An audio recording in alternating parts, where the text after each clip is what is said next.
It's now time to cover how you can create these models with SQL in BigQuery. And we'll review what the project phases you can expect to hit along the way, too.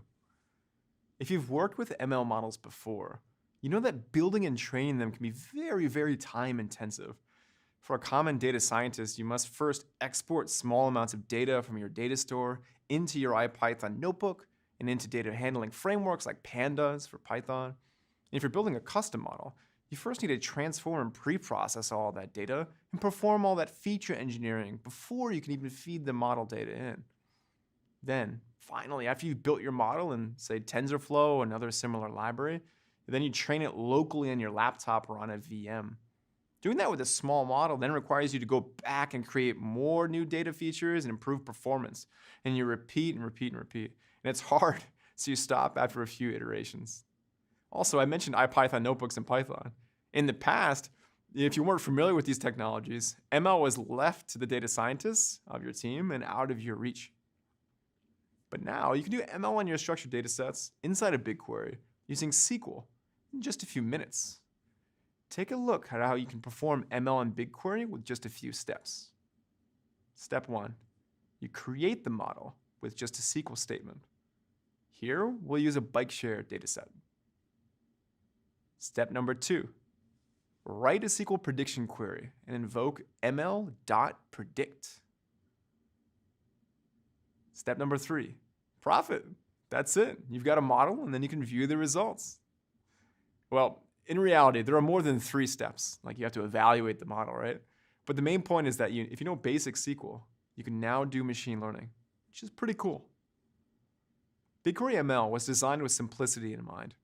To that end, you don't have to define the ML hyperparameters, which is a fancy way of saying the knobs that are set on the model before the training starts, like things like the learning rate, or even the split between training and test data, which is critical. BigQuery ML automatically does that for you with default values.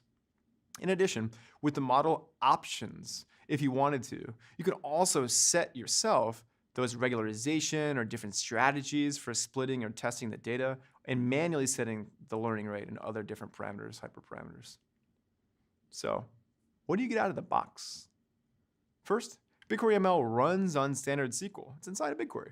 So you can use normal SQL syntax like UDFs, user-defined functions, subqueries, and joins across other different tables to create your training data sets to feed into the model. Now for model types, right now you can either choose from linear regression for forecasting or binary and multi-class logistic regression. And the team is busy, very busy, adding more types as we speak. So I'll provide a link so you can stay on top of that documentation. As part of your model evaluation, you'll also get access to fields like the ROC curve, as well as accuracy, precision, and recall. This is for classification models that you can simply select from with a SQL statement after your model is trained. Or if you don't want to write any code, you can click on the UI, click on that trained model, which is now an object inside of your data set, and there's a tab for that evaluation that you can take a look at as well. And one of my favorite things is you can also inspect the weights of the model and perform a feature distribution analysis. Now we'll get into that a lot more later. Next, let's walk through the phases of a typical BigQuery ML project.